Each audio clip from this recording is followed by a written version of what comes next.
No, I'm not ready. Where is the? Well, it's too late for you. Damn it to hell. Damn it. Damn it, the hail. Yeah. That was about as southern as you could possibly get. That's my sister. Everything is damn it to hell, and it's fabulous. Yeah. I do that for a reason. By tagging at everyone, it's the reminder for people that aren't like active in Discord, the people that have a life, so that they actually see it.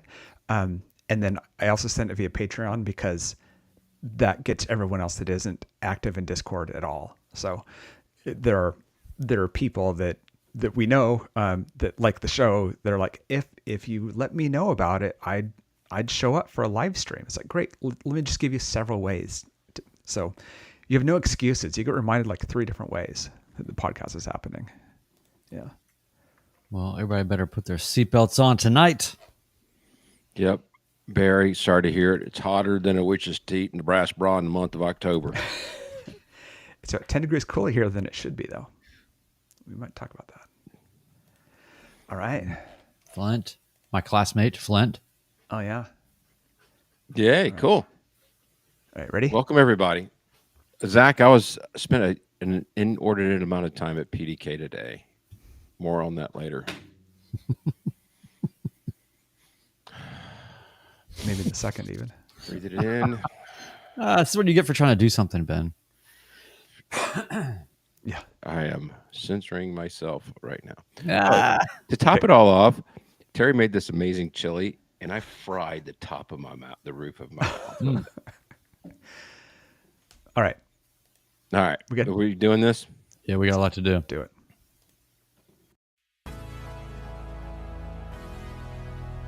Welcome to the Midlife Pilot Podcast.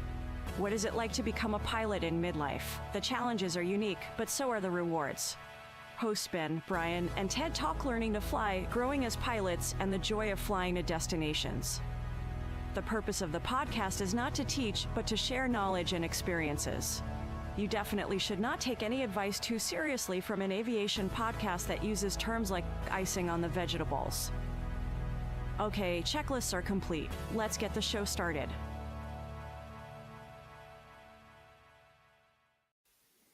Hello and welcome to the Midlife Pilot Podcast, where we share the experiences and challenges of flying in midlife.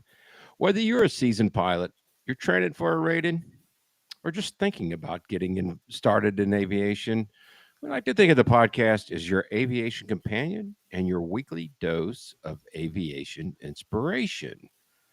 My name is Ben, and I am a pilot with an IFR rating and a commercial certificate, and may just have that for the rest of my life. I don't know. I am based in the metro Atlanta area, and I fly a Cessna 182. We like to call the Beast, and I would be perfectly happy with just those 2 ratings.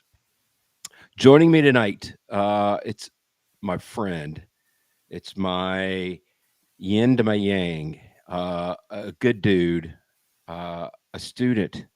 He's also a private pilot in Nashville, which is home of the Bachelorette Super Charlie. He flies a Cherokee 180. We like to call Lucy. It's our friend, Brian. Good evening, sir. Good evening. Super happy to be here tonight, and thanks for that lovely introduction. That was very benevolent and kind, and waiting for the other shoe to drop as we do. But actually, I thought you were going to introduce. I thought you were just introducing Mark first. But anyway, spoiler alert. All right, we're Cool. just glad to be here. I'm glad you're with us. Also joining us from the West Coast, in the small little city of Portlandia. It's our favorite sport pilot who flies a Flight Design CTLS. We call the egg. It's our friend Tedder. How you doing, sir? Hey, doing really well. Glad to be here. Nice. We're glad to have you. Also joining us tonight, it's our favorite secret 4th host who is on air this week. He's located in North Carolina. He's an avid low winger. It's our friend Wendell Geek, or if you're from the South, it's Wendell Geek. Good evening, sir. Hey, Ben. Hey, Ted. Brian, how are you guys? Doing great. Yeah, We're really good. I appreciate you asking.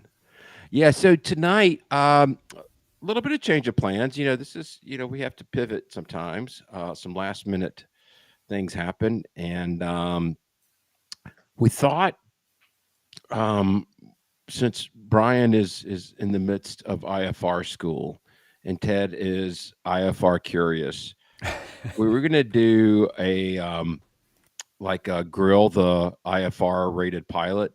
And so I decided, I really need somebody that's also very book smart and has recently gone through his IFR training. And so we brought our referee. our friend Geek on to join us. You just didn't want to be outnumbered, did you? I really didn't. Yeah. And quite frankly, I could be rusty in a lot of these areas. So I'm a little nervous about it, to be perfectly honest with you. Well, to be clear, yes, we are going to be probably challenging you guys a little bit because, you're so cool, but no, part of this really was born of a conversation that we were having about, from an IFR instrument rating ground school perspective.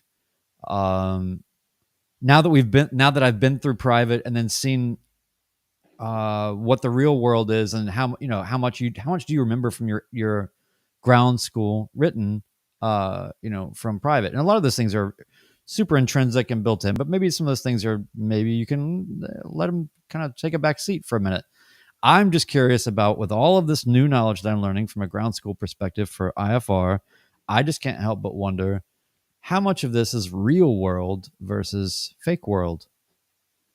Well, interestingly enough, my son is in flight training right now, and he has been studying for the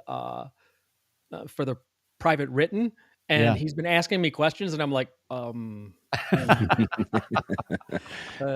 you have some examples of that? Yeah. So, like, if the CG is aft on the airplane, what does that do to the stall speed? Like, well, it's going to increase it or decrease it. I'm not sure I remember which.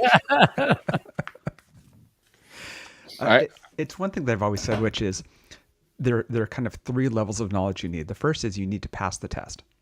Throw away that knowledge. Now work on your check ride.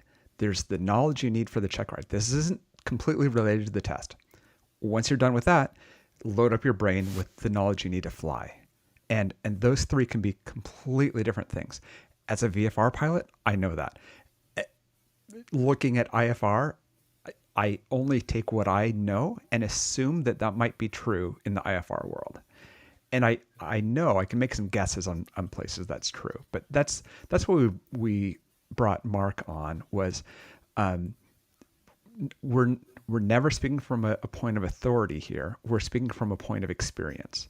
And so if all we're doing is asking Ben questions, he's answering from his experience. But we know that can vary. And both Ben and Mark are fantastic IFR pilots. And so they're great people to have on and ask these questions of things that we've seen and how that compares to real life. True. And also, I look at the thing I was talking to you guys about earlier, where it's like, okay, now I know what my airspeed limits are if I'm on an Air Force base, like that's great. But I also, just to me, one of the reasons why I did very poorly in school is, well, one, because I'm just not very intelligent, and then the other part of it is that I don't try very hard. But aside from those things, I'm a bad test taker historically, always. And I also do not do well swimming around in minutia of knowledge without practical application. And, most people would agree, doing something is how you learn and all that stuff. But we're not talking about really the learning. We're kind of straddling their trapezing between ground school and being already out there. And that's kind of what I think is interesting to me. I think it might help me, I don't know, put some meaning to some of these things. I'm kind of looking to you guys for maybe a little bit of help. So I would first tell you, don't sell yourself short. You're a tremendous slouch. So, I do think it is overwhelming. And I too, I mean, I've said this before on the podcast. My motto in high school and college was 2-0 and go. I mean, I'm with you, Brian. I'm not a very good test taker, but I do like this premise. Um, why don't we hit our Ted? Give us a update on the Patreons real quick, Yeah. and then we'll let the fun and mayhem begin. Yeah, I wanted to make sure to give some highlights this week. It's been technically it's been 2 weeks since we recorded. So I'd like to thank some people that we've got that joined us at the Hershey Bar level in Patreon, and that is Matt T. And Dave, who has upgraded. Dave is also known as Late Blooming Pilot, which is a name for all of us, I believe. In Discord, there've been a couple of celebrations or achievements that I saw in there. Mr. Easy G passed his private check ride. Yeah. Yeah, which is congratulations. awesome. Yep. He's down by in Louisiana. So, Yep. And he then the next accomplishment that he shared was they took his wife up for his first passenger and their first ride. So he said, my first passenger, of course, was my wife, who supported me throughout all my lessons, including buying a plane and upgrading avionics. Well done. Yeah. We can't go without mentioning that Alyssa soloed. Wow. That's a big deal. I know. Oh, That's a huge. helicopter. So you got to solo something else. That's fantastic. Yeah. So huge. Checkmate Barry shared a picture of him flying his adult daughter for the first time, and that was great to see. Yeah. Yeah. Always Full always circle love moment. it seeing the kind of the selfie pictures of flying with friends, flying with your daughter for the first time, those types of things. That's what it's all about. Yep. I totally agree. Before we, Brian, did you want to hit the belly scrub real quick? All right, you guys got your stopwatches out? We should knock this out. Do it. All right, you ready? All right. We're grateful for all of you making this the best pilot community that we know of, a positive space where we share everything from training experiences, share personal minimums, tackle ownership challenges, review flight plans, and best of all, we make new aviation friends. Connect with us, join our Patreon community, $1 a month, or do a one-time annual Patreon, 25 cents per episode, access exclusive content, including check ride debriefs, killing zone conversations, and more. 10% supports Freedom Aviation Network's anti-human trafficking efforts. Watch us live on YouTube Mondays, 8 p.m. Eastern. Share your stories. We read all the messages. You might even hear yours on the show. For everything Midlife Pilot Podcast, community feedback, merch, and more, visit midlifepilotpodcast.com. Damn, that was really good. It's I do want to give 22. a quick 28. shout. Yeah. Look at I had there. 22. It depends on how you. I've got it under 30 now, though. I couldn't get it under 30 before. That's Yeah. pretty good. Okay. It's fun listening to that at 4x or at 2x, by the way. That is I'm quite going to try entertaining. that. When we publish this, I'm definitely going to check that out. Ah. I do want to give one quick shout out before we get started. We were supposed to have a friend of the show, Scott, on. He's a Nashville controller. We just wish him well. He wasn't able to make it tonight, and we want him. He's got a spot on here whenever he's able to come back, and want you to feel better soon. So.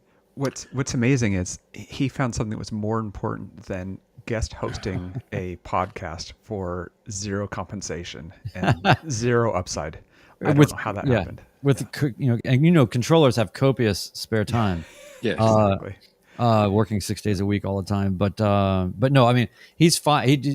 He was having something worked on, I guess, that had to do with like getting better, not because he was sick or something. And he was going to do it. He was going to do the show just while he was under the knife. So anyway, we'll have him on soon. There's a lot of stuff I want to talk to him about too. About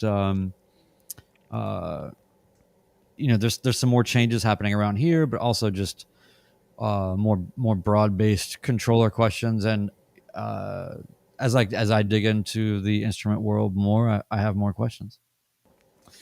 Anyway, awesome. Very cool. So what we're going to do this, I guess the format we've chosen to do this is that maybe Brian and Tedder can take turns lobbying out questions about IFR, and then Wendell Geek and I can take turns in responding. And Mark, I'll watch for you if you want to jump in first, knock yourself out, and we'll go from there. How does that sound? Sounds good. I just want to keep it focused on ground school, Yep. Yep. because it can get it's a lot of stuff. And I'm in the ground. I am self-interested in the subject matter of this show benefiting my effort. And by the way, shout out to our friend Erica Gilbert for allowing me to even be in her IFR masterclass that you can check out on her website. So, but real quick, yeah.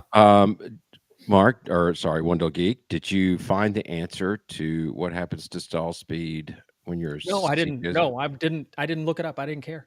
Okay. it decreases for whatever it's worth. But your cruise speed increases as the plane gets loaded to the tail. It does. That Yes, part it I did does. know. That part I did answer him. I would want to make a comment on Erica's class. I took the class as a refresher the previous session, and I loved it. It was great. It was I really enjoyed it. So Mark, I know that you did the kind of express route, the cram, get your ticket in 5 days, your IFR in like 5 days. Ben, what was your experience in getting your instrument? Quite the opposite. I started in, I think it was I started in earnest in late August, early September of 2018, and passed management check ride in February of 19. Okay. So it's Part 61 school, same place I did my private. It was still a privately run school at that point in time. And mostly Part 61 students, unlike now where it's mostly Part 141 students. So a new ownership. But yeah, that was mine. Well, Brian, do you want to get us started? Sure. Yeah. So, and this is me just I may or may not already kind of know fully what these things are or have some level of knowledge, but maybe not total.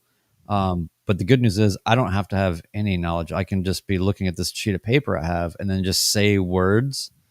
And then the impetus is on you guys to actually have something to say about it. This is fantastic. Feeling really good about this, aren't you? Yeah, I'm feeling this is great. should we shout out what the sheet of paper is that you're using? Because no, I can't because it's a proprietary thing. No. See? Okay. Yeah. It's Whoops. I really wish that the podcast audience, listeners, people in the chat could see what our private chat looks like. That we are sending stuff to each other while we're doing this. It can be very out of control. Okay. All right. My first thing, and Ben actually was talking about this on the phone with you this week. Yep. So let's talk about, and part of this is that I'm such a language person and a visual learner that when I get into acronym soup, it can be problematic because my brain is looking for patterns or rhymes or reasons about things that are not really present. So let's talk about MOCA versus OROCA. MOCA, minimum obstruction clearance altitude. OROCA, off route obstruction clearance altitude. So both of those at a glance have something to do with things sticking up off the ground, but they're different things. Let's go. Well, Brian, I kind of feel like I'm at a debate with. I'm glad you asked that question. No, so this is my understanding of it, and do not take this as instruction. I think there was a point in time in the IFR world where everything was on Victor Airways, and you're going from VOR to VOR. And that's where the MOCA really kind of comes into play there. We live in the GPS world now, where nobody flies Victor Airways. Well, I shouldn't say that. It's people do fly Victor Airways, but there is some portion, if not a lot of it, that's going to be off route. So this morning or today was a off route flight. I think I've done, I'd say probably 20% of my flights in IFR contain Victor Airways. I don't know. Okay. I'd be curious to hear what Mark's is. And I'll tell you, it's only when I'm going over terrain that scares me is when I'm using those Victor Airways or when I file for them. Okay. So, and I want to go down that path a little bit more, but just to make one distinction here that's really clear is that the MOCA is about navigation, That's and right. the OROCA is about your plane not hitting stuff. Is that fair? No, I don't think so. The No. MOCA is about not hitting stuff also, but the MOCA is the not hitting stuff when you're on an airway. The ROCA is Within not the hitting range stuff- of nav aid. That's Yeah. correct. Yeah. For, when you're usually on a 4 Tango nautical miles. airway or a Victor airway, that is where the MOCA applies. The ROCA is when you're off the airways. It's kind of like the same thing. Those numbers in the sectional where you've got this is the minimum safe altitude across that entire square. The ROCA is the same thing for an IFR square. So that would be the MEA. No. MEA is also tied to an airway. Maybe somebody in the chat can. Wait, I'm remind us sorry. what the VFR Wait, I was. forgot. Wait, this is going back to VFR though. On a sectional, when you got the quadrant, what is that? I forget what it's called. I thought it was the minimum safe altitude or minimum. There's a number that's just usually 2 digits, and it's kind of magenta in color. Yeah. And it's just telling you what the highest obstacle in that quadrant is. Right. No, I know, but I'm saying, but what is the acronym for what that thing is? Got it. I don't do acronyms. It's MEF. MEF. That's what it is. Minimum elevation figure. Maximum elevation figure. Or maximum elevation figure. Yeah, so I mean, but these are all basically the same number, just over different slices of land, right? By the way, can I just pause here and say this is going to be the worst episode that we've ever done. We have nobody that knows what they're talking about. But that's what this is about. We don't. That's what this is about. We're just going to hack through it. So when you're listening to this and you're going, oh my gosh, well, I've been listening to these guys for 80, 100, 140 episodes. Why have I been doing that? On the plus side, we can always give anybody who's illusioned, we can always point them to this episode and say, get straight. Here's how you get straight. Yeah. This is the scared straight for you. Just exactly. Aviation idiocy. Do you think you have imposter syndrome? These guys actually fly planes. Legally. Yeah. Well, anyway, so a lot of these acronyms are just when I'm looking at this, and it's like you've got MAA, MCA, MDA, MEA, MOCA, MORA, MRA, MVA, AROCA. My brain goes cross-eyed. That's all I'm saying. Well, here's what I would say. Of all those that you just mentioned, I think there's a couple that I think are a little bit more important. I would say MRA, minimum reception altitude. Sure. Now, it's pretty low where we live on the East Coast, and you're not in mountains. It's not as big a concern when you get into mountainous terrain.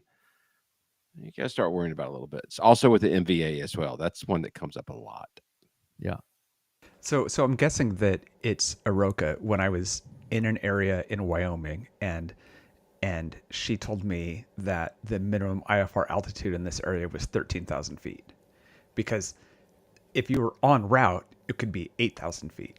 But the AROCA is going to be the highest number, because it's like, if they tell you to go direct to something, it might be going over a pointy bit in that basically quadrant, right? So here's the other thing that I would mention, and our friends at Opposing Bases you'll hear pilots and airliners, I don't know if it's airliners, but regularly say, I'd like to lower, I'd like to get to this altitude. And then you'll hear the controller come back on and say, that's below the MVA or minimum vectoring altitude. Yeah. Because it's on those IFR charts, but nobody ever looks at it. So the pilots don't know what Actually, I don't think the MVAs are published. Yeah, they may not be. Yeah, so they're not on IFR. It's an LOA thing?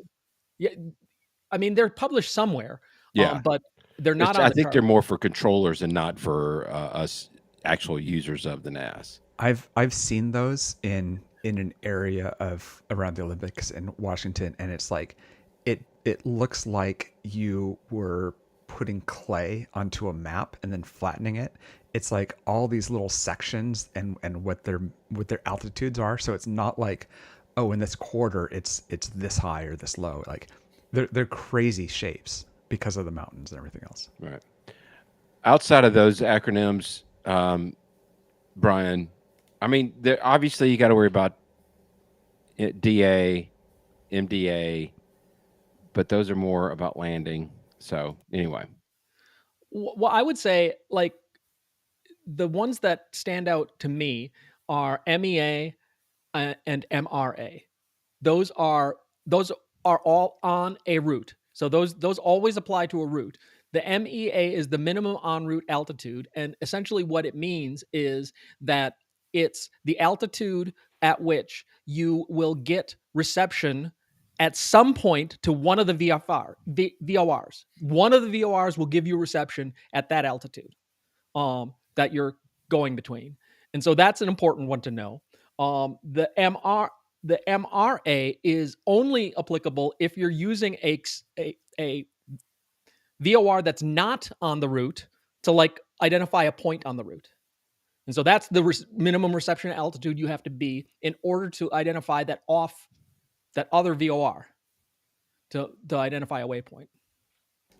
How often are you doing that? Almost never.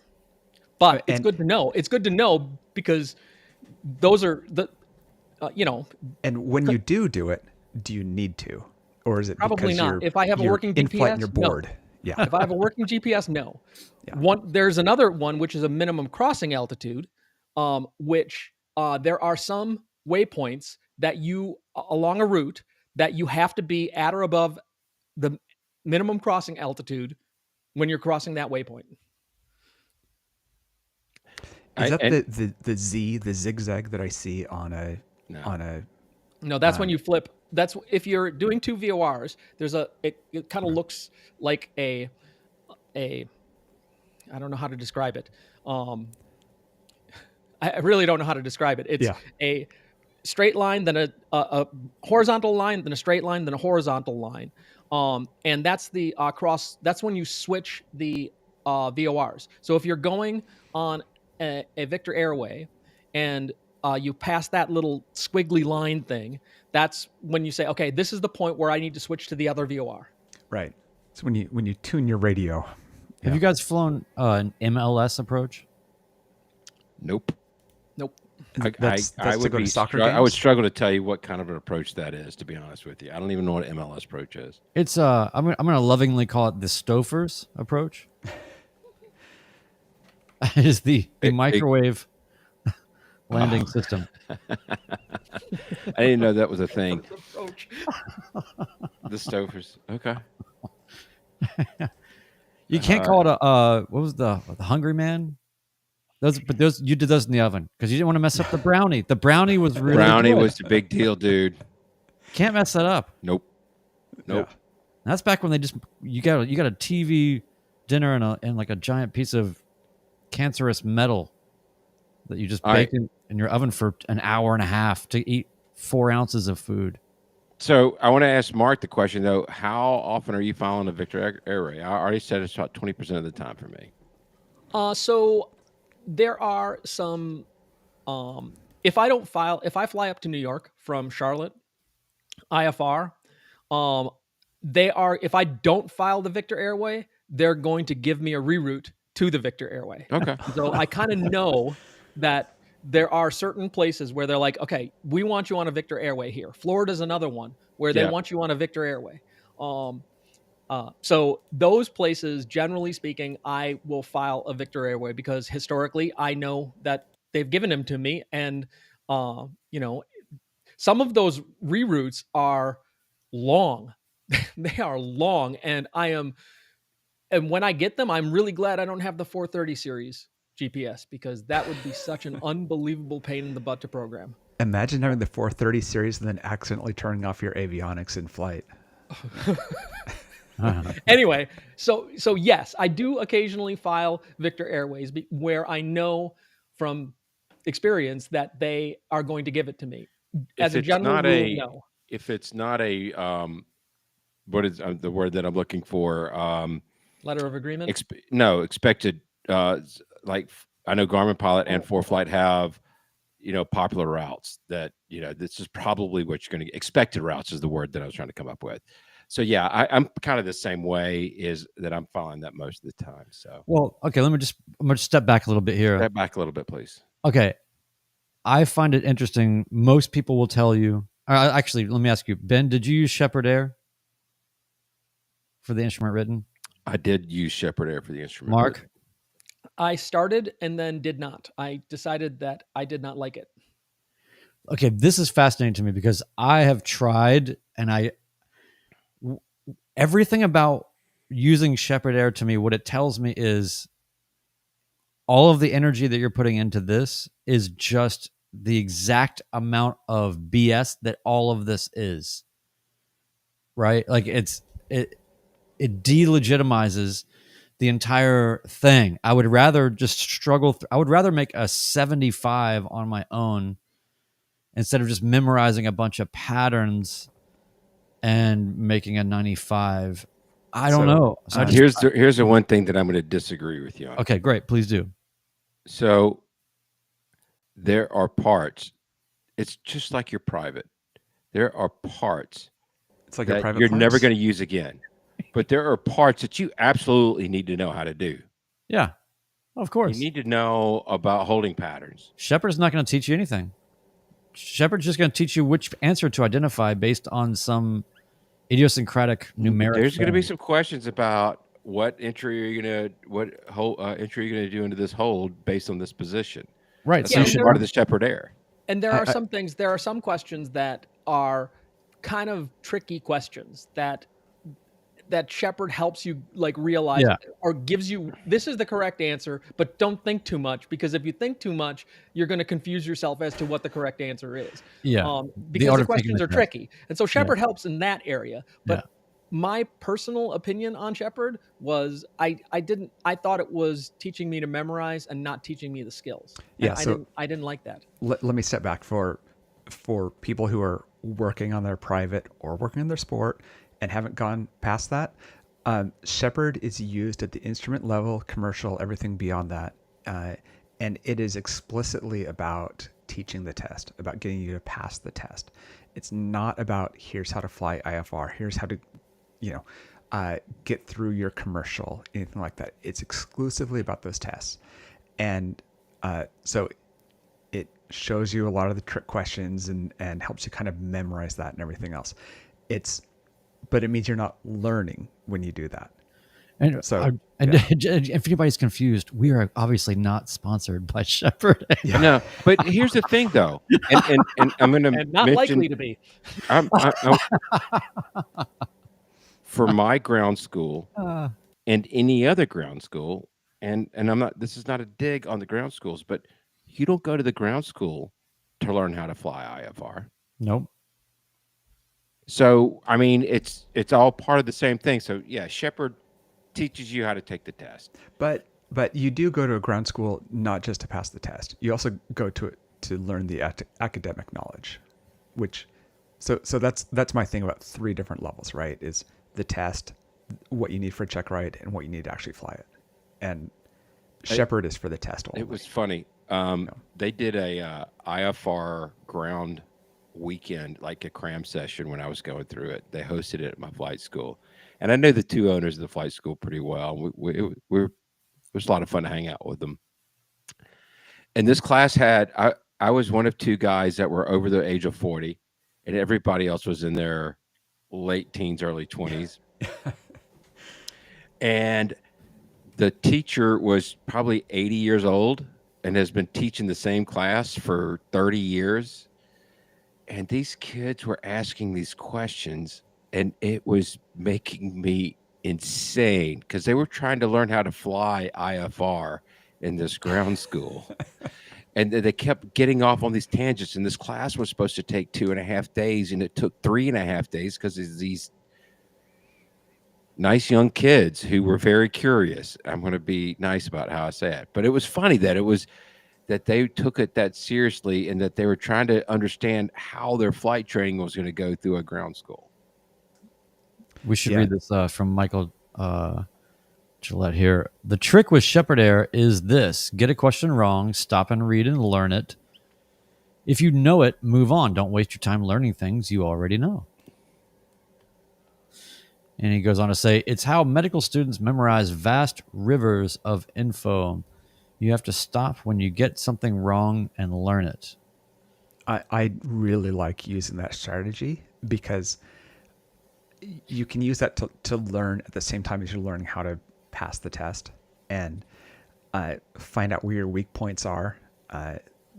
So I remember doing not only for my sport, but just in other things in life where use those practice tests to learn what you're missing and take advantage of that. But again, treat them as those three separate things. So Okay, I have another question for you guys. There are certain things that I think are matters of preference or widely vary upon what aircraft you're flying. If you're talking about instrument scans, for instance,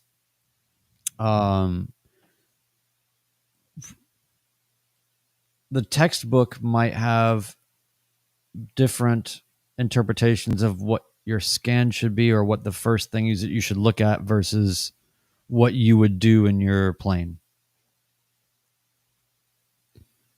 Not following? I'm not sure. I Like, understand. okay, so I'll back up. So when you enter you're in IMC, you enter a turn. What is the first instrument you look at in your scan to see? Attitude. Yeah. Right. Well, I will say, to take it a slightly different direction, it varies significantly if it's a glass cockpit or a six-pack. That's a big deal. So they're trying to make it where it's kind of the same, but as I think it was Flint in our class basically said something like, well, I mean, there's a reason why they made the attitude indicator this gigantic thing on the screen, and then everything else is kind of small. It's like, should you kind of look at that? But there's other things that were basically saying that you would actually look at your DG to confirm the direction of turn, then go and look at the degree of bank, etc. So You want to confirm you're go ahead, turning in the Mark. right direction first, then to what extent, or I don't know. There's these So different. if I'm in IMC, Yeah, the first thing I look at is, I'm assuming I'm going into IMC straight and level. And so as soon as I go into IMC, I want to see, am I straight and level? Am I still straight and level? That's the first thing I want to know. And then the second thing I want to know is, am I on course? Yes. Am I on course? Do I have sufficient airspeed? Yes. Do I have, right? I mean, there's just a host of things that I want to know, and you just sort of look for them. Like, sure. But what I'm saying, like, once you're in the groove, though, you're in cruise. No more configuration changes. There's nothing coming up for another. If you're in Ted's plane or whatever, there's nothing coming up for like another 17 hours. and so you're just hanging out, and the only thing you might be looking for is like what you're going to pee in or whatever, if you're in Ted's world. So I guess I'm just curious in terms of just the actual scan. Well, let me ask, what scans do you guys use? Do you have like which name brand scan do you use? I subscribe to the hub and spoke. Okay. well, so I have It's like the Marlboro Man of scans. I have a G5, so it's pretty easy to maintain the scan in a very small area, right? I mean, but basically it's hub and spoke in a much reduced area. A lot less real estate to cover. Not like in my plane though. It's attitude and then DG or HSI in my case, and then I'll glance over at the VSI and then back to attitude. I'll look at airspeed every now and then, but not very often. And then I'll go back to attitude and I'll go look at the turn coordinator, just make sure I'm staying coordinated. All right. So how valuable has it been for you to understand NDB service volume classes? Extremely. I use it every other day. It is the most effective and foolproof. It's never going to die. the planet it's on the could be test, right? destroyed. Isn't it on the test? It is. Yeah. It is. So, okay. That's great. Wait, there's just So, what approaches do you fly? So because my airplane has the avionics set that it has, it is difficult to switch to do an ILS. It's easy to fly the ILS, but the going missed involves like 3 extra steps that are kind of a pain in the butt to have happen. And so I never fly an ILS in actual real world IMC. I fly RNAVs pretty much exclusively because that's what lowers my workload in a high stress, high workload environment. And so I pretty much only fly those. Now I practice ILSs in practice. I don't think I have done a VOR approach since my check ride. Yeah. So I'm let's get Flint real quick. He said, "Is your asking Wendell Geek, is your G5 primary instrumentation in your playing? Is that your?" So it is primary for attitude. It is primary for a number of things, but it is secondary for airspeed. It is secondary for VSI.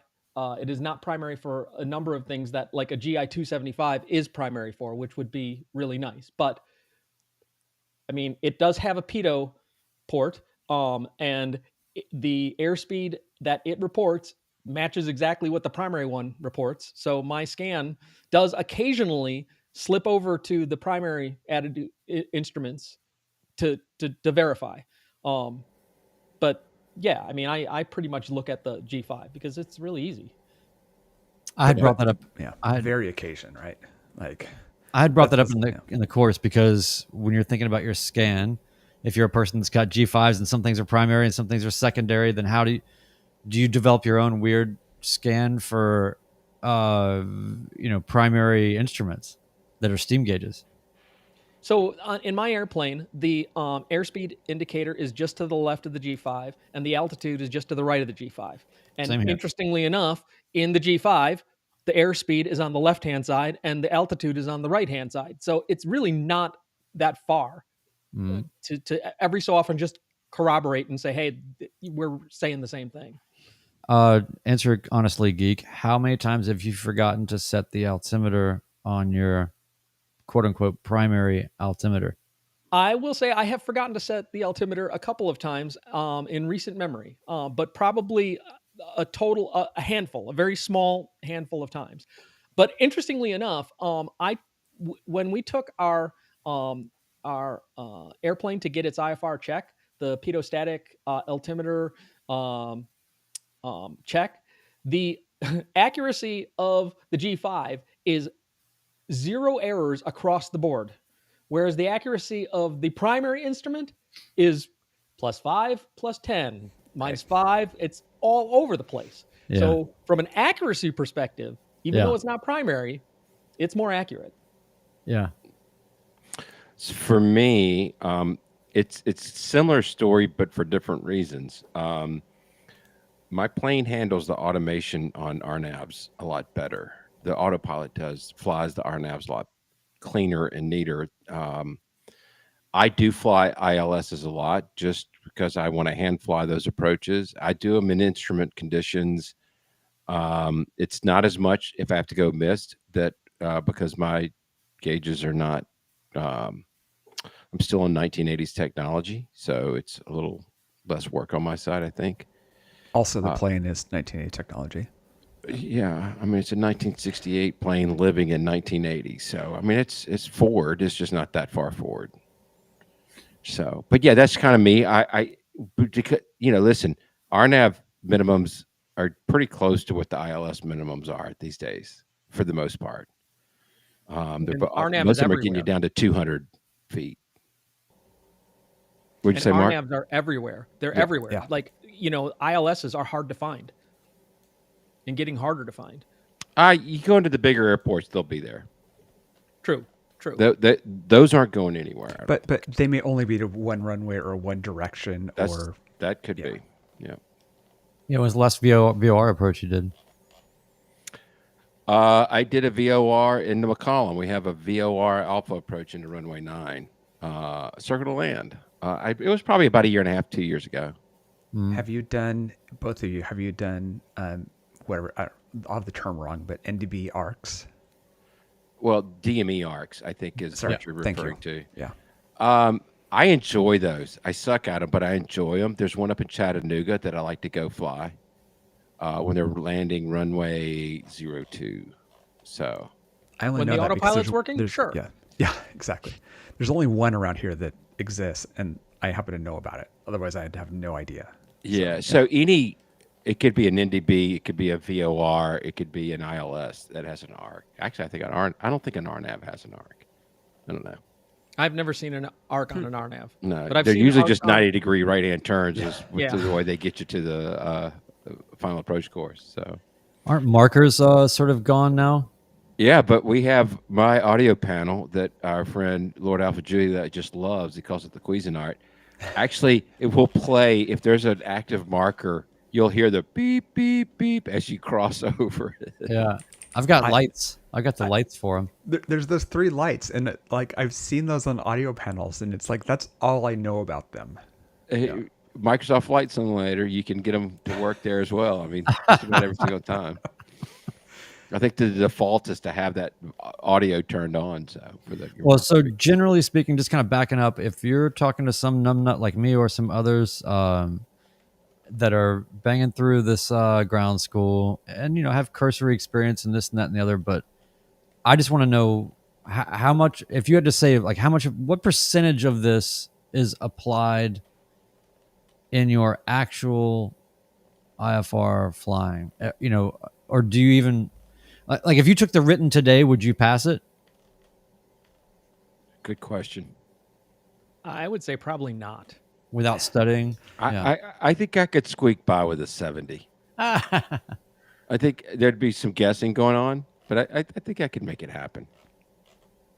So Brian, it's different. I want to ask you, and I'll come to another conclusion, but how much of your VFR training did you actually use, once you passed your test? I mean, how much did you toss away? I don't remember anything. And so that's kind of where. Oh, and I remember things.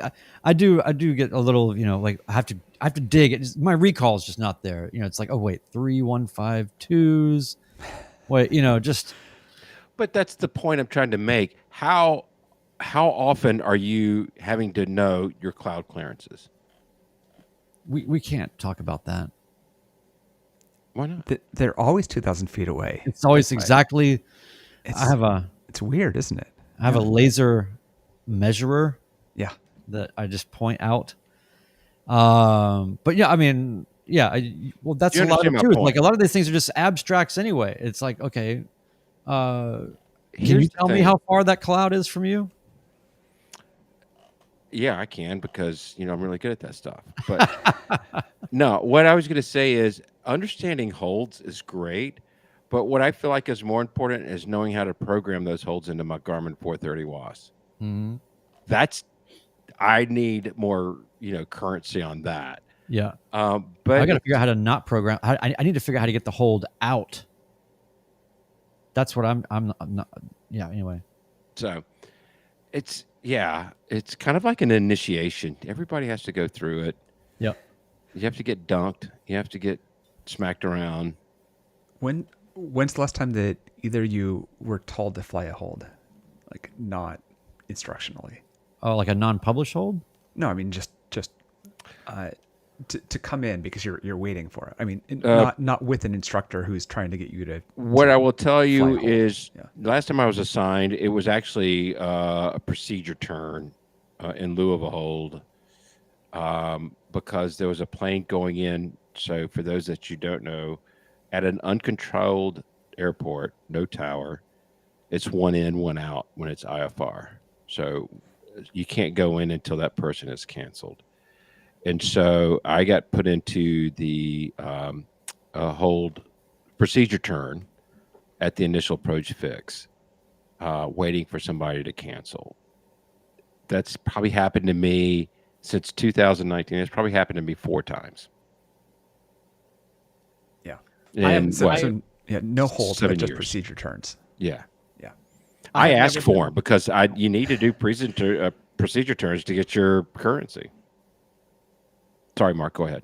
Yeah, no, I always do. There's always one approach on my currency where I do a hold in lieu of procedure turn in order to count it as a hold, right? Because it's part of the 6 hits things that you have to do. But I have never been given a hold apart from in training. And one of my experience so far has been there's been a couple of times where I thought I was going to get a hold, and instead what they do is they just give me vectors, to give me vectors around tarnation all over the place, and then they eventually clear me for the approach. Right. So I thought though there were both those times were absolutely set up for I'm expecting a hold, and I didn't get one. From my experience of hearing that, that's what I hear is being vectored. I guess I'm just lucky. It was 2 of the 4 times were angel flights. Which airports? Noonan, and there was one in North Carolina, or maybe it was in South Carolina. I can't remember. Yeah, Carolinas, you know.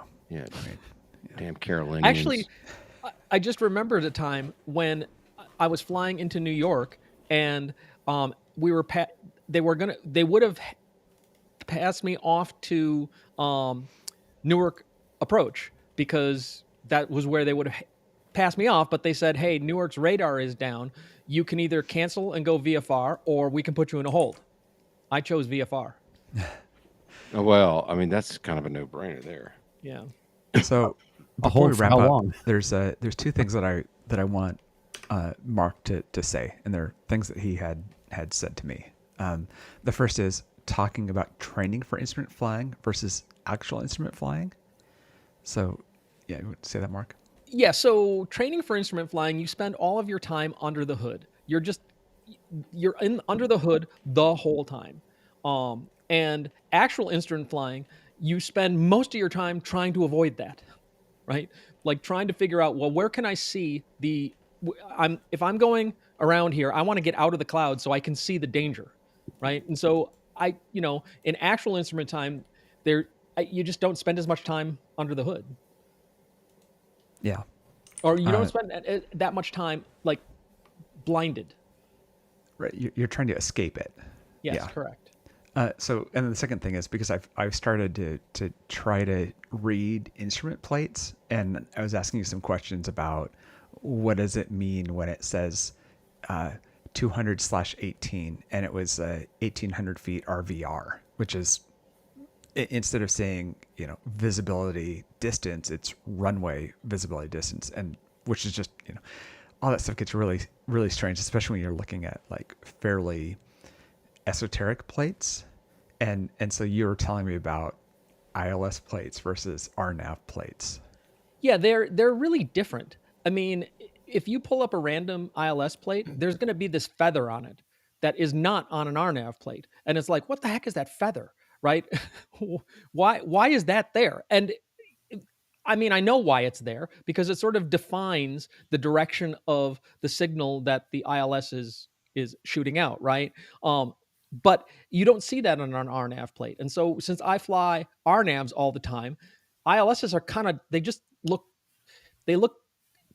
kind of, the analogy is kind of like if you're used to speaking American English, it's like going to Australia.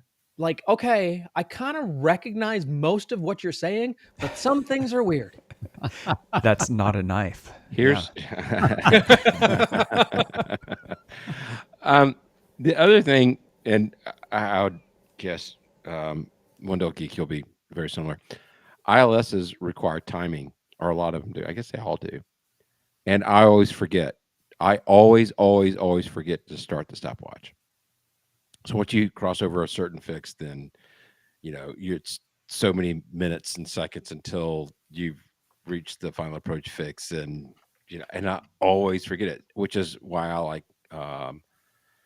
I agree with Mark. Our navs are just simpler. So Well, let me just say that this has been massively informative, although this entire episode could be characterized as a false glide slope, uh, in a metaphor. Thank you for everybody's insights.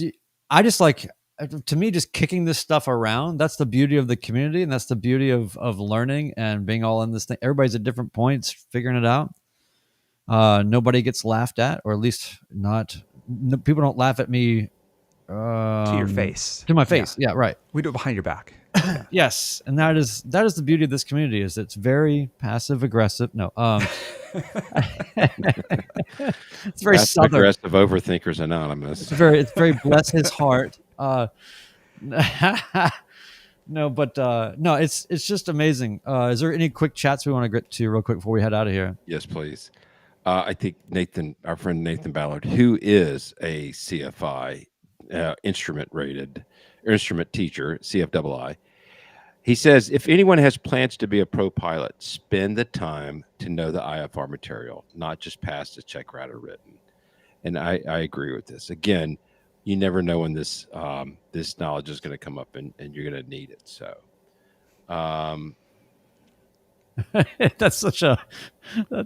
Thanks Nathan. That's like hey, you might as well just said, if anybody's looking to be an actual pilot, pro pilot, you should turn this off and not listen to anything that was just said. He's just saying there are no C's to get degrees here. That's what he just said to us. Oh yeah, Right. he's been going through it, so he knows. Yeah. yes. So that's awesome. And he did say he's logging quad dual for this session, which is pretty funny. If he's doing that, then he needs to send a check. Well, it's absolute hazard pay if he's logging any That's time right. here. I guess we should just offer it for free. Well, I everybody really don't want to. I don't want my name on that check. I don't want any responsibility for that at all. Oh, Very well, cool. this has not been sponsored by the FISDO, and we appreciate everybody being a part of the conversation. Thank you guys. I really appreciate it. I've actually kind of learned some things, and I just want to make sure everybody knows to stick around. But Ben, yeah, because we got a double header coming, so everybody stick around in the chat. Yep. Everybody stick around. Listen, everything is on our website, midlifepilotpodcast.com. You can leave us feedback. You can tell us what kind of idiots we are. You can buy merch. It's all on there. So go visit our website.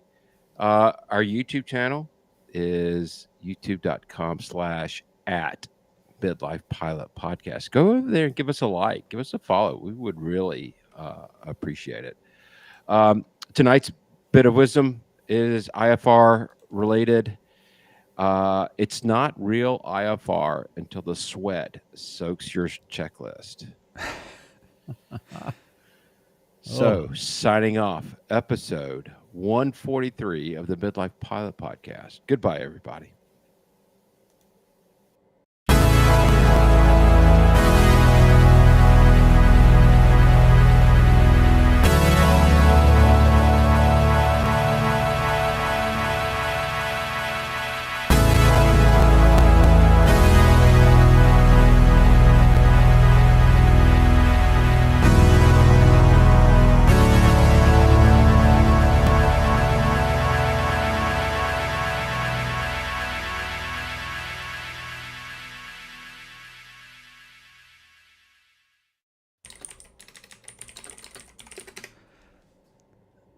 All right.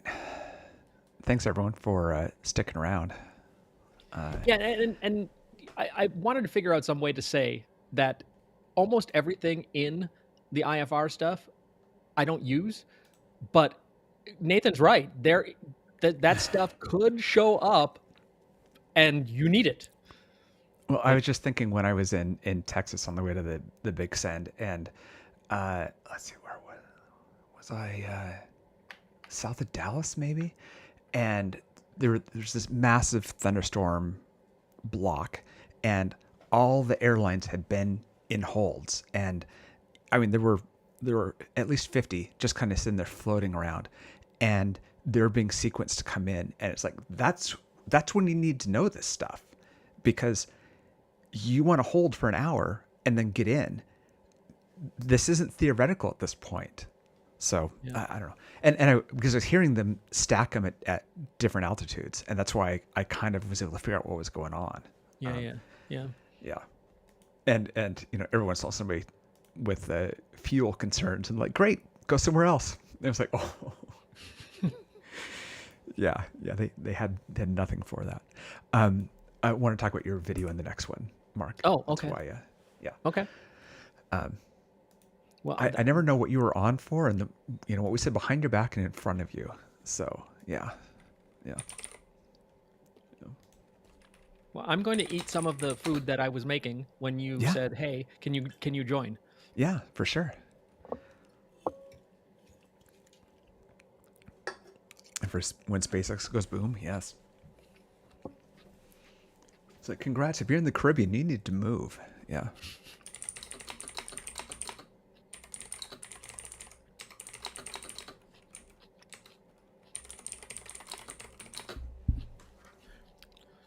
Chuck the snizzle wump and the bicky tin before the mozzies nick off with me jumbuckaroo. That was... I read that and just cracked up. I was glad I was on mute. I know. I put it up because I thought someone was going to read it. I'm like, there's no chance of being able to read that. So, yeah.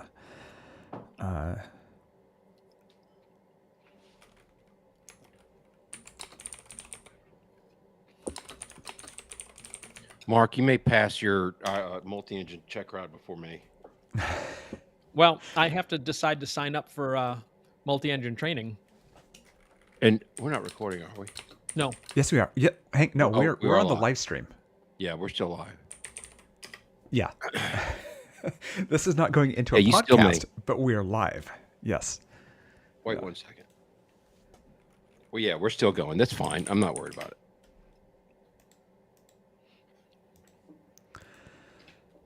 Multi is not really on my radar at the moment. And yet you still may get your multi before me. Ben, did you wear those colors because Mark was going to be on? No, this is They're, other one. they're close to his colors. This is not Green Bay? I'm confused what colors you're talking about. Yeah. It's similar to green and orange. It's like green and yellow. It's blue and yellow. Is blue? Did I lose Okay, It's I navy can't see that blue. it's blue. Okay, sorry. Yeah.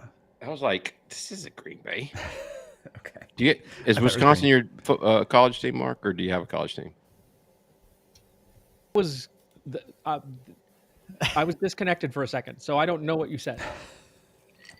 Are you a fan of the Packers? He said. I am a fan of the Packers, and I am a fan That of the wasn't what Brewers. I asked. I asked which is your college team. University of Wisconsin, right back there. Are they the Badgers? They are the Badgers. Okay. No, they're the Bajers. Where are they located? Madison, Wisconsin. Madison, Wisconsin. You were about to say Wisconsin there, and well played, but yes. Oh, I There can't was- wait. I can't wait until we're. Oh, wait, you know what? I'm going to test this. I just want to see. I'm going to type something in the chat that only you guys. Okay, this is what we're going to do, guys. This is going to be really funny. I'm going to enjoy this a lot. Okay, you guys are going to. You guys are talking about Madison, Wisconsin, right? Yes. Have you got a leaky beer, Ted? Okay, so I got a bowl of ice and water because I had to bring the spotted cow out of the basement bunker, and it wasn't cold. So it's been sitting here for an hour, like express, chilling into this. So yeah.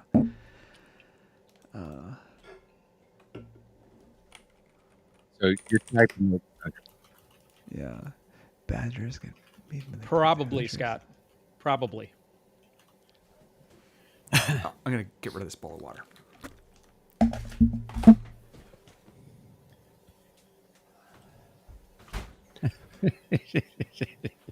I will. What? You'll have to look at Nathan's previous chat. Okay. Brian, are you going to type something? Oh, I am. and this is just for you guys, not for the group. Okay. But I just want to, I just want to see when I hit enter. I want to see this register on all of your faces at the Oh, so same you want time, to- and it's going to be just an incredible joy for me. I want the chat to know this is Highland Park 12 given to me by my oldest son, and it has never tasted better. All right, so Ted, all right, Shock Brothers. you guys are all neutral faces, okay? Yes. Okay. I'm gonna hit enter on this thing I've got in the private chat, and then I want to see how you guys respond. Okay, we were just talking about Madison, Wisconsin, right? Okay, here we go. Ready? And Ready.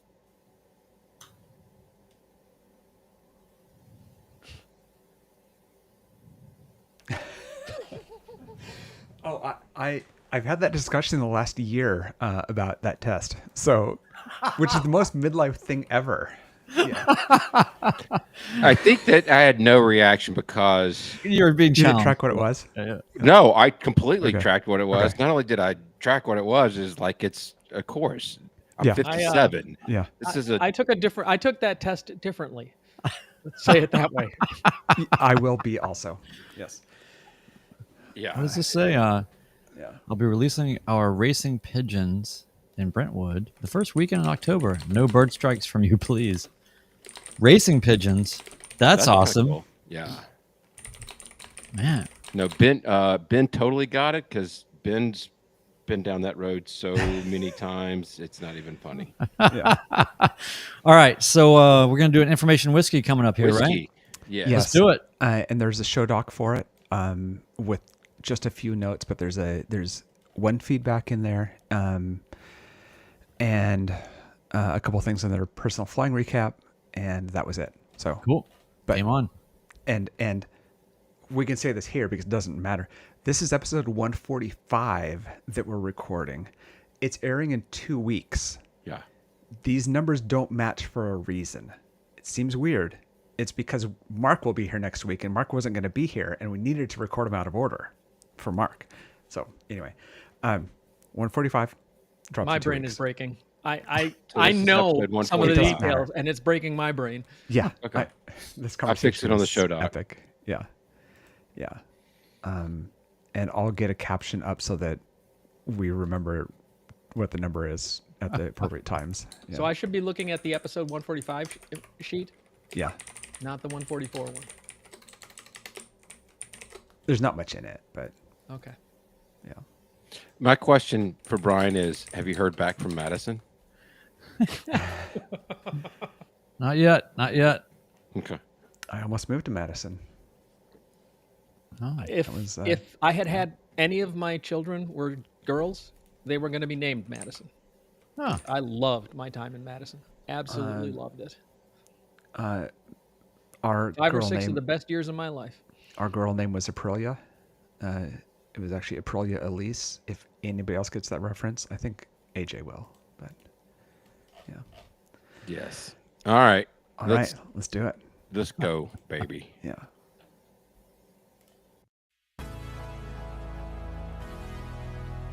Welcome to the Midlife Pilot Podcast. What is it like to become a pilot in midlife? The challenges are unique, but so are the rewards. Hosts Ben, Brian, and Ted talk learning to fly, growing as pilots, and the joy of flying to destinations.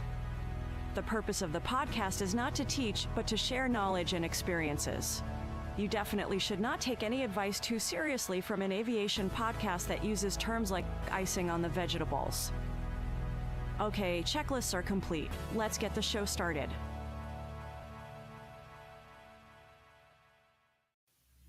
Hello and welcome to the Midlife Pilot Podcast, where we share the experiences and challenges of flying in midlife. Whether you're a seasoned pilot, training for a rating, or just thinking about getting started in aviation, we like to think of the podcast as your aviation companion and your weekly dose of aviation inspiration. Tonight, we're going to talk about life. Just life. Information whiskey. Talking about what's going on here. My name is Ben. I am a private pilot with an IFR rating, actually a commercial pilot. I demoted myself, apparently. I'm a commercial pilot with an IFR rating and aspirations to one day get a multi-engine rating. Not sure if that'll ever happen. I fly a Cessna 182 we like to call the Beast. Joining me tonight, my friends, a private pilot in Nashville. He lives in the home of the Bachelorette of Super Charlie. He flies a Cherokee 180 named Lucy. He is right there in the heart of Music Row. It's our talented friend, Mr. Brian Siskin. Good evening, sir. Good evening. Glad to see everybody. I see we got some spotted cow going on and some other things. So, yeah, it's pretty exciting. I love a good information whiskey. It's when we can kind of we can step back from the very really tightly wound formatted structure that we usually operate by and really take a step Quite back. the departure. Yeah. Quite the departure. Also joining us, he's a sport pilot extraordinaire. He's based in Portland, Oregon. He flies a flight design CTLS. We like to call it the Egg. He's the one that's drinking the spotted cow. It's our friend Ted. How you doing, sir? You chose Portland instead of Portlandia this time. Yeah, I got to mix it up a little bit. Yeah, I'm doing well. I'm glad to hear that. It was Very supposed to good. be super, super hot here. The good news is it isn't because there's so much wildfire smoke that it dropped the temperature by about 10 degrees. Oh, wow. It's false fall here in Georgia. It was high of 81. It's been absolutely gorgeous. Yeah. We'll get to more of that in a minute. Also joining us tonight, it's our super secret guest host, the man behind the scenes and a lot of the things that we do. He is a commercial pilot. He flies it's one of those Cherokee variants, Cherokee 235 probably. It's a bigger engine, but the prop kind of stays where it is. But he's our friend. He does so much for our podcast, and we're really glad to have him back on board with us. It's our friend Wendell Geek, also known as Wendell. Yes, that's true. Much thanks to you, actually, for that. But the Cherokee 235 was intended to be a competition to the Cessna 182 and didn't succeed at that. But spoiler alert, it's still maybe debated occasionally, I guess. I don't know. Glad to have you with us. So tonight we're going to just do a kind of catch up on things. Hear what everybody's been up to. Got a few announcements, maybe a couple of Patreon members. I think we got one in there. But why don't we go around the horn and catch up? I know there's been a couple of videos released by two people, or three people actually, on this podcast. Me, not I'm the alone one out there. But let's hear what everybody's been up to. Why don't we start to my left, I think. Ted, you released a couple of videos here, I think, or is it just one? Just one. Technically just one since we last recorded. And it was the the Palouse video about the Palouse being my happy place. And Right. how it reminded me of motorcycling there a million years ago and just that insanely beautiful terrain. So It really is. yeah. Didn't Microsoft use that as like a wallpaper, something in that area? I know what you're thinking of, that Windows XP desktop. that hill. Maybe that's what it was. It looked And very then familiar the to that. sound from it just comes to mind automatically. I don't know how many. Yeah. This podcast is running on Windows XP. So, any other flying since then? Yeah.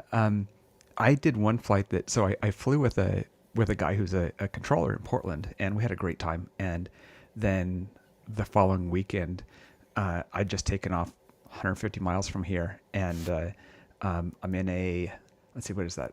Is that a Army, Navy? I don't know. It's a military Charlie, and I take off. I'm trying to get flight following, and it's usually really quiet there and everything else. And I'm under the ring of it, and I ask for flight following, and somebody says, "Hey, it's Ted," or "Hey, Ted." I don't remember which. And they never said anything else, but then I realized later it was my friend T, who's the controller, and he happened to be flying through that Charlie at the moment that I was climbing up.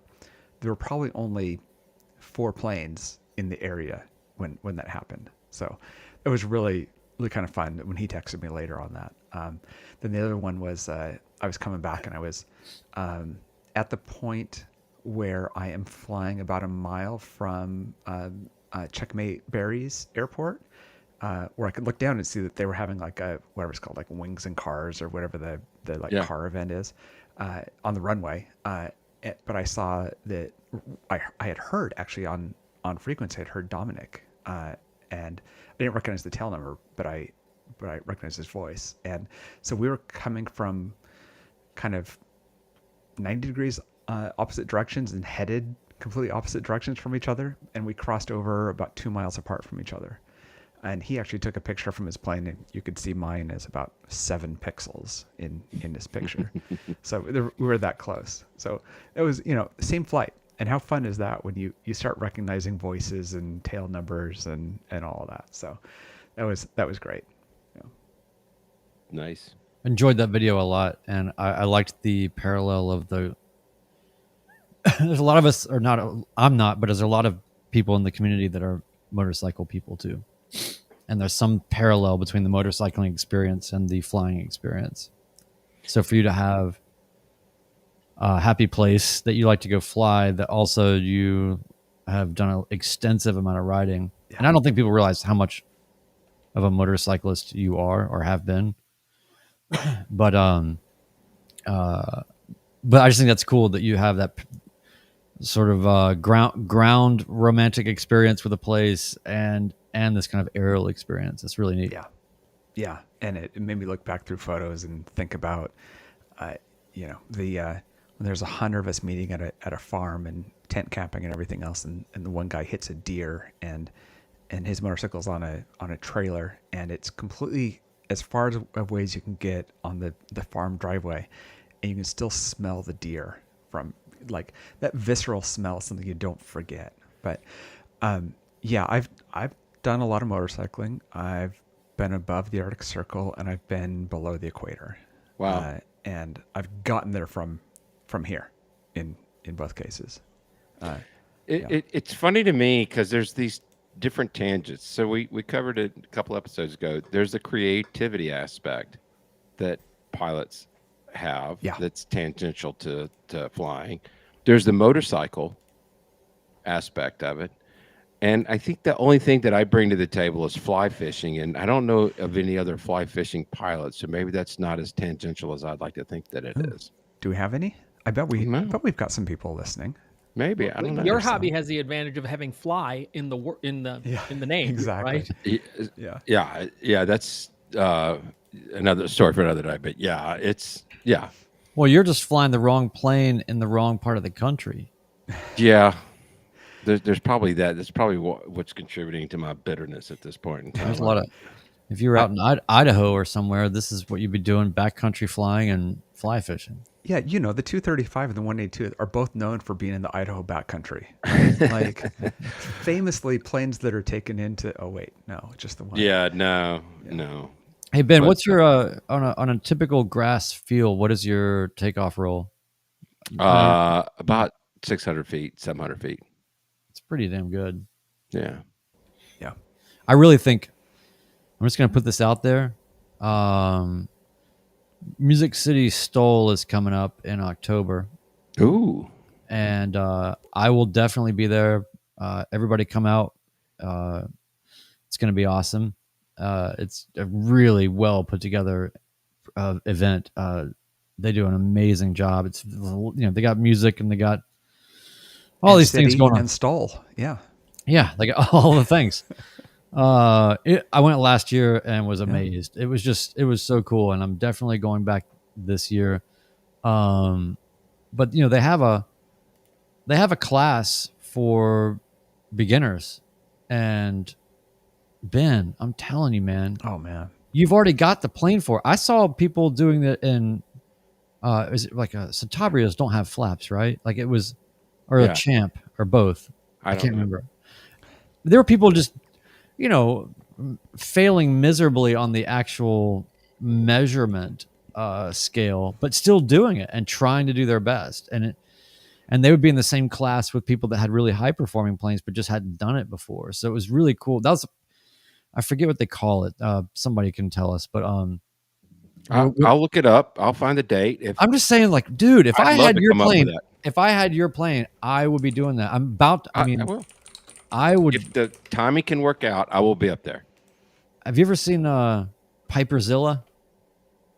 Do you know No. about Piperzilla? No. This guy's got a Cherokee 180 that's just stoled out, and it is bonkers what he can do in that plane. But anyway, it got me thinking a lot of bad ideas. But Okay. Is that X and X, that airport? yes, Music City, Gallatin, Tennessee, XNX. But anyway, Which is where Ben CFI Ben is. Is That's that right. correct?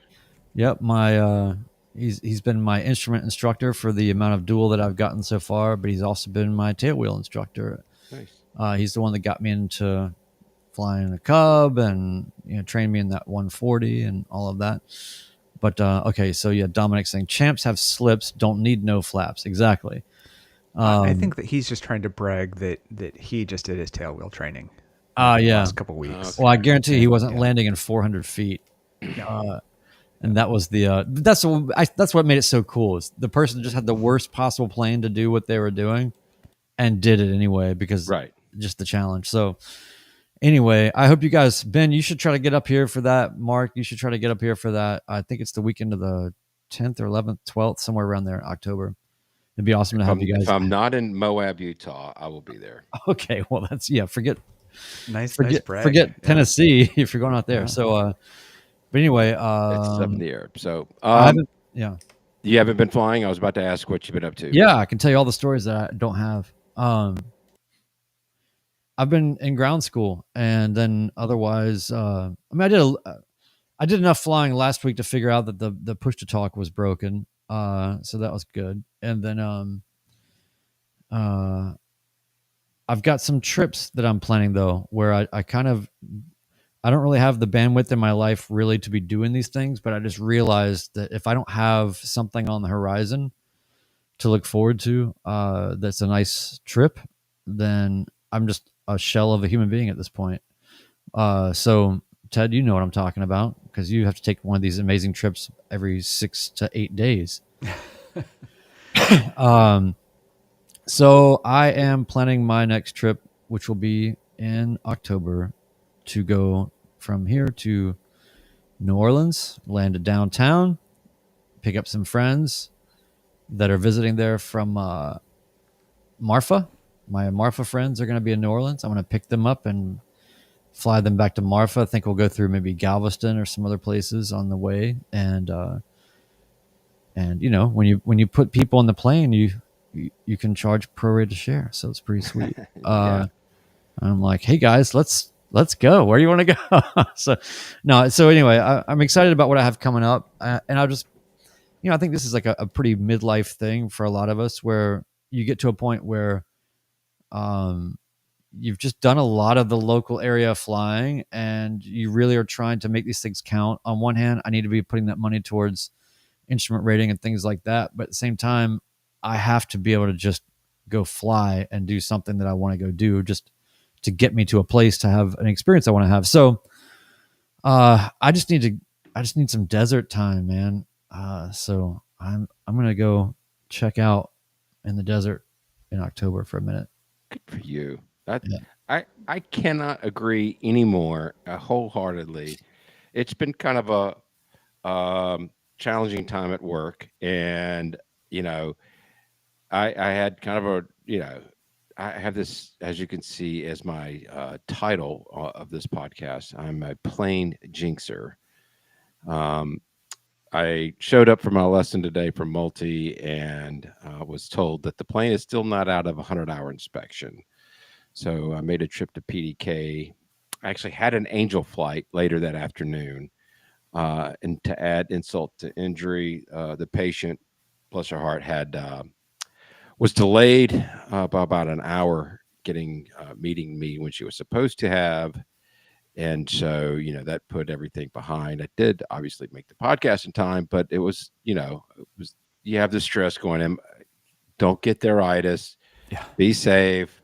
Go through your checklist. Do all the things. And if you're late, you're late. But that still has its amount of stress. But to your point, I did get a call from some of my college buddies and roommates.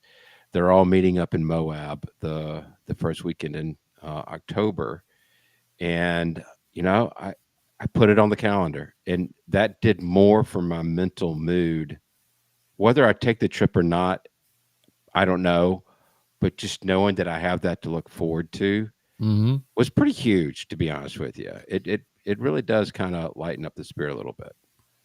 It So does. You got to have something to look forward to, and honestly, it's as hard as we all work to have, especially if you are an owner of a plane or paying for a rental or all the costs and all the studying and all the effort. Just go have some fun. Do something. Use it to do something that fulfills you as a person, and everything doesn't have to be a training mission. So that's you're right. gonna everything's gonna be you're gonna learn something one way or the other on any trip you take anyway. So just welcome it. That's right. Yeah. So I had a pretty fun flight. It was pretty easy. I mean, I was really surprised today that the frequency wasn't just completely filled up. I mean, it was clear in a million everywhere in Georgia. It was cool temps. It was like the perfect day to fly, and it was very quiet on frequency today. First time flying south from PDK. Did you check your frequency? I did. I did. I did a radio check. I did actually. I called in like, man. is this thing working? Quite frankly, Yeah. because this is Atlanta and this is not how it's supposed to be. And he said, yeah, you're like the 12th person that's done a radio check because it's so quiet. He literally said that. So, but yeah, it was a easy flight down. 25 knot tailwind.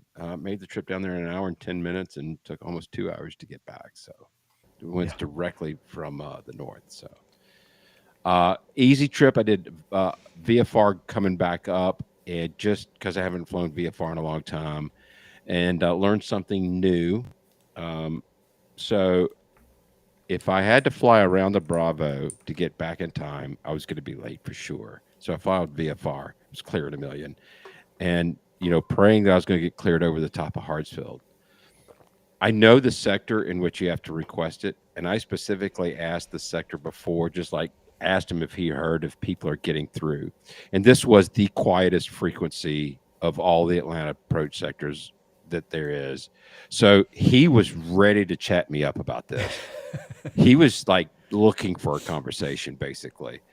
So I said, hey, do you know if any other planes are getting cleared over the top of Hartsfield? He goes, dude, he literally said, dude, if you're VFR, they're going to say yes.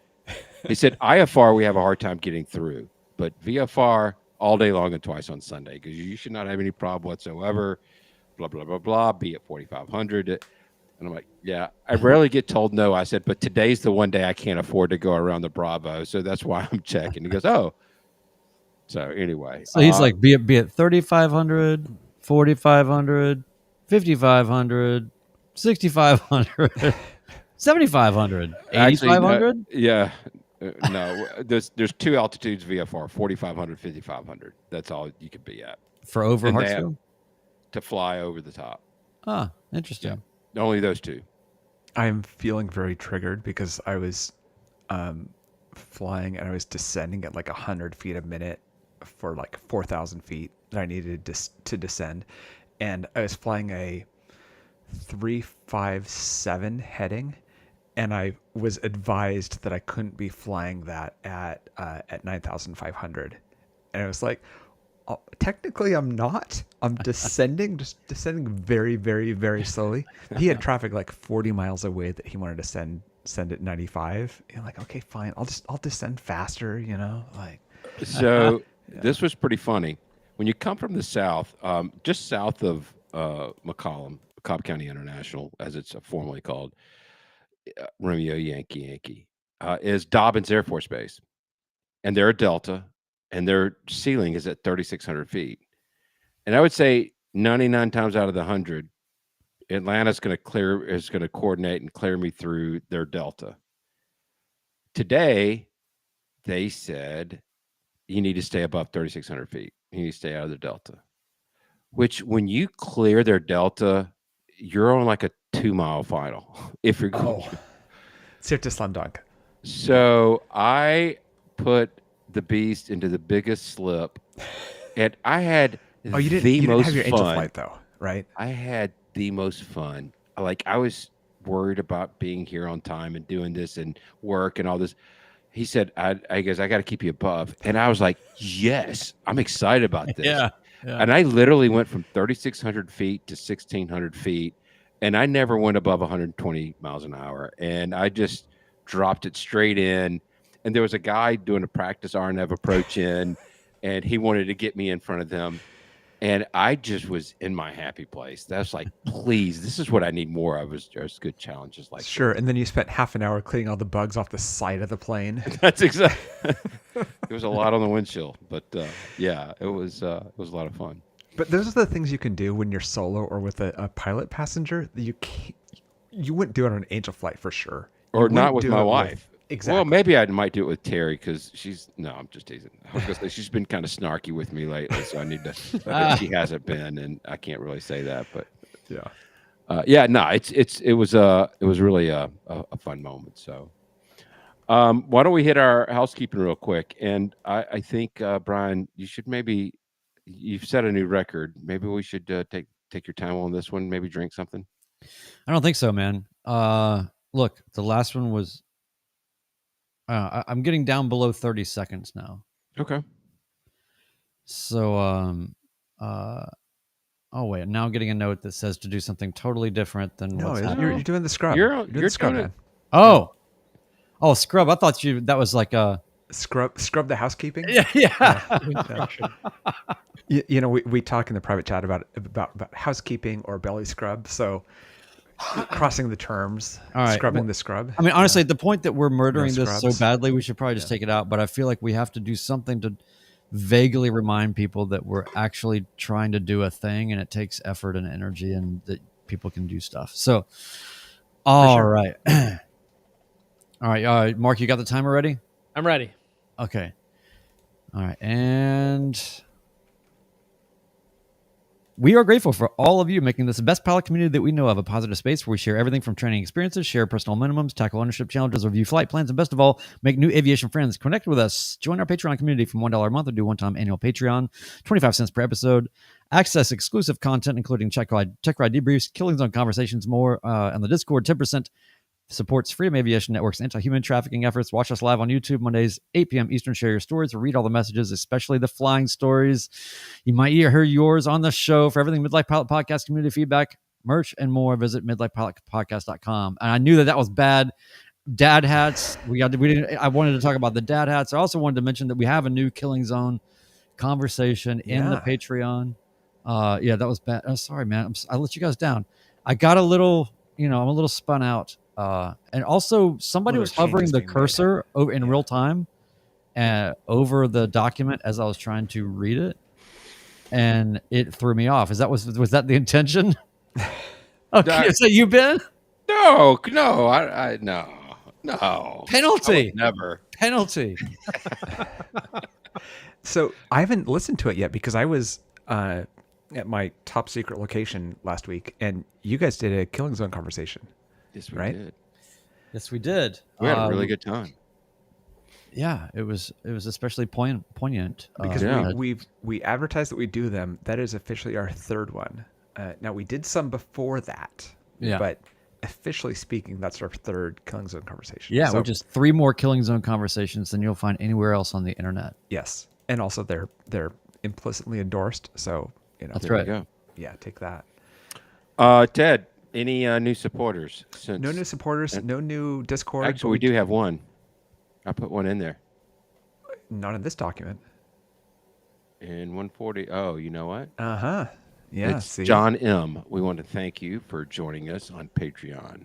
John M. Great. Yes. Did that happen between the doubleheader we just taped? No, I spread it out. I just. Okay. I spread it out because I don't want us to sound like the losers that we actually are. Well, and also I want to remind people, seriously, I mean, these check ride debriefs that Mark you've done are just incredible, and there's so many of them, and they're global. They're all different countries. They are all different types of tickets. I mean, it is unbelievable that what library is being built there. So if you're already in the Patreon and you just haven't taken advantage of all the stuff that's in there, please go and check it out, because we've been putting in a lot of work, and Mark's been putting in a heck of a lot of work getting all of that done. And each one of them is an immersive deep dive into immediate debrief experiences for check rides. And if you're curious about how a check ride in Australia goes, around the middle of September, we will have a debrief from someone from Australia. Oh, you mean a week after now? Yes. Yes. Time travel. We've got one feedback from Paul F, who you can tell he built his plane, or he changed the number on it, because he's Paul F and it's November something PF at the end. So always appreciate that. If you're going to build a plane, you should build it and put your initials in it. So, Brian, do you want to read that? Or Ben? Go ahead, because I've lost it. Okay, I will read it. It is from Paul F. He says, I appreciate your discussion of the new Mosaic rules. One issue that I think you have not considered is how the insurance industry will react to these new rules. Just because the FAA says it's legal doesn't mean your insurance will cover you if you want to, quote unquote, downgrade to just use a driver's license to fly. The new rules are wonderful, and I hope things really do get easier and cheaper to fly. But I know some older pilots that are required to get annual flight reviews and annual basic med physicals, not because FAA requires them, but because it's the only way insurance companies will write them a policy. I hope I'm wrong. Paul F., flying an RV 7A. Yeah, love the RV7s. Insurance, it's both true and untrue. I actually have a message into Avemco today about this, but they have not cared that I am a sport pilot versus private pilot. They haven't cared about what level of medical. If you compared it to commercial, it would be different, I'm sure. And who knows what's going to happen because of Mosaic on flying more complex planes, right? A sport pilot flying a 150, no big deal. A sport pilot flying a 182, is that going to be a big deal? Is it not going to matter? Is it going to be the same as any other pilot with that number of hours flying a 182?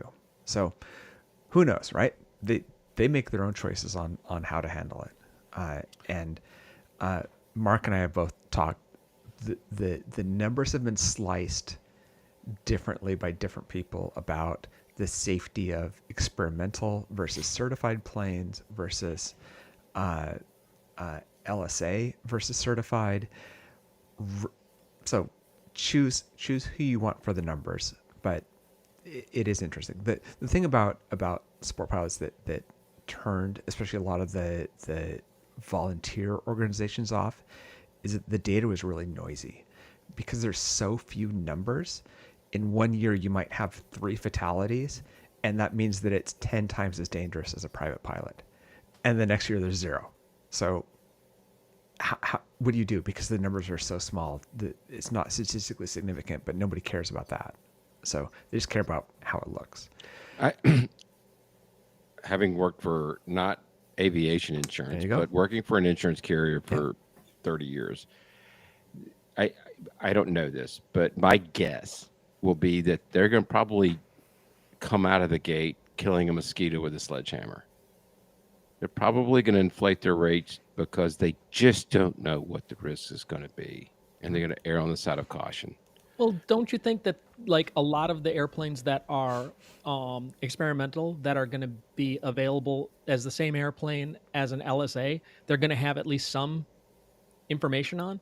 Like if Sling decides to sell their airplane as an LSA, you'd think that they'd have some amount of information to like base something on.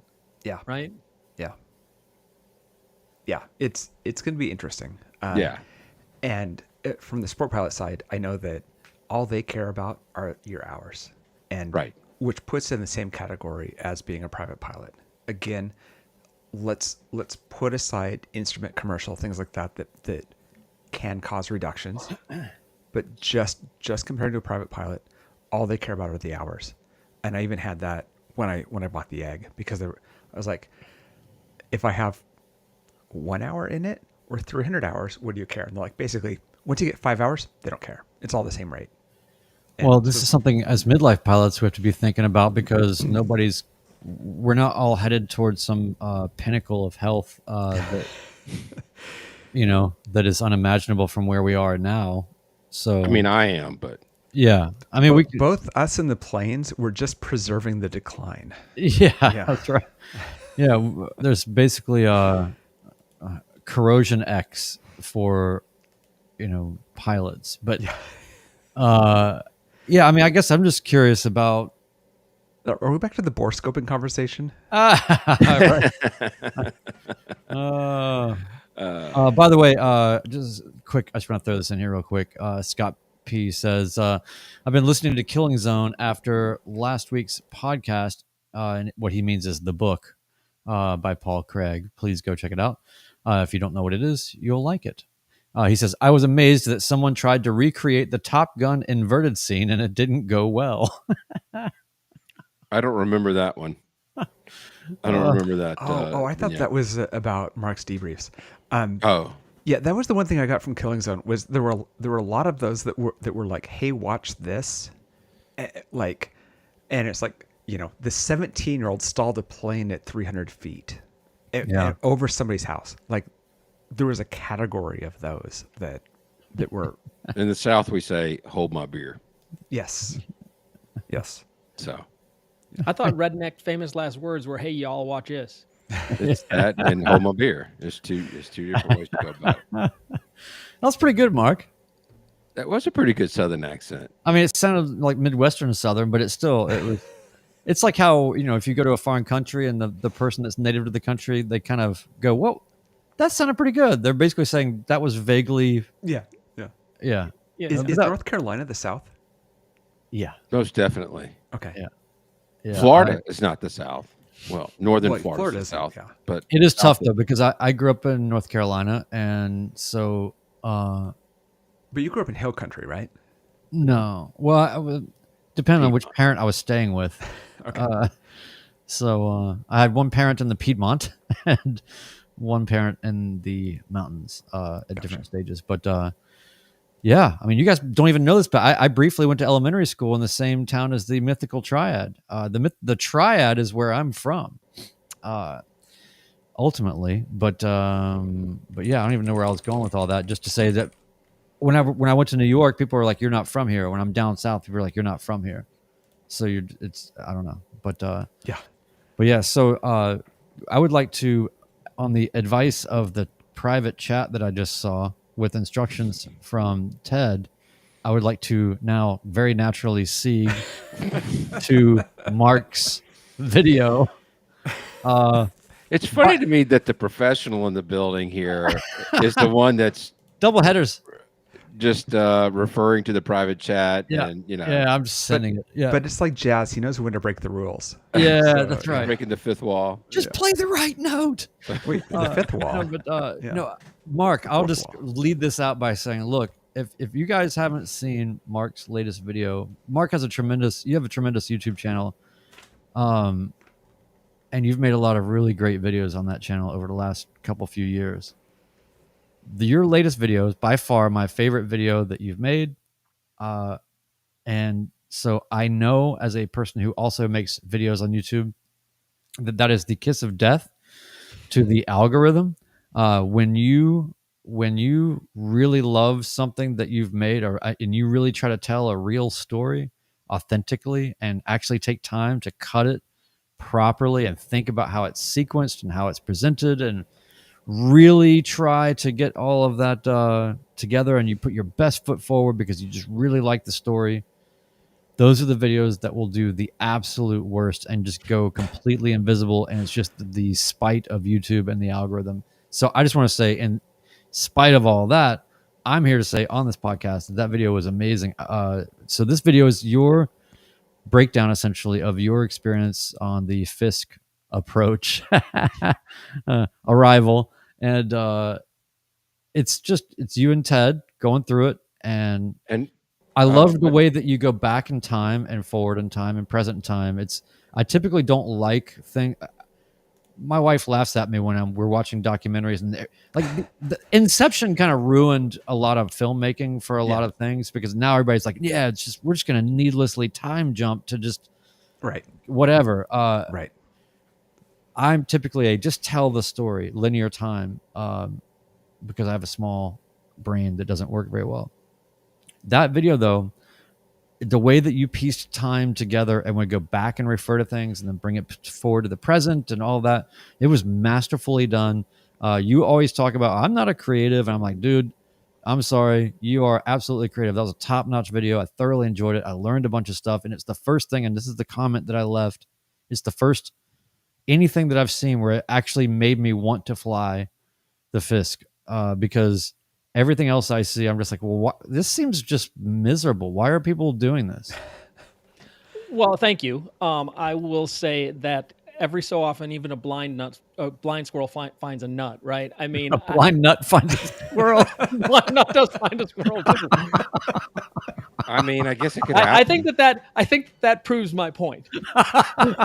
And See? welcome to episode Information Whiskey. Yes. Right.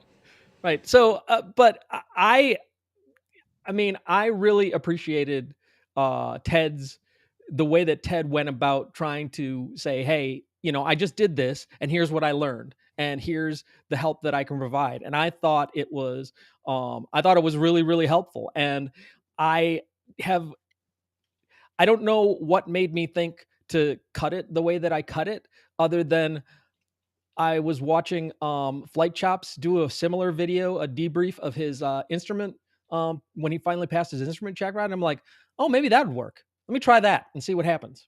And that's what I did. I'm okay. I'm going to go through sort of. It is kind of linear time in that it sort of starts at the beginning and then ends at me landing, but I intersperse a bunch of stuff, a bunch of commentary along the way that anyway, I don't know. I don't know why it worked. I had the idea in a fit of, oh my gosh, I'm going to try this idea.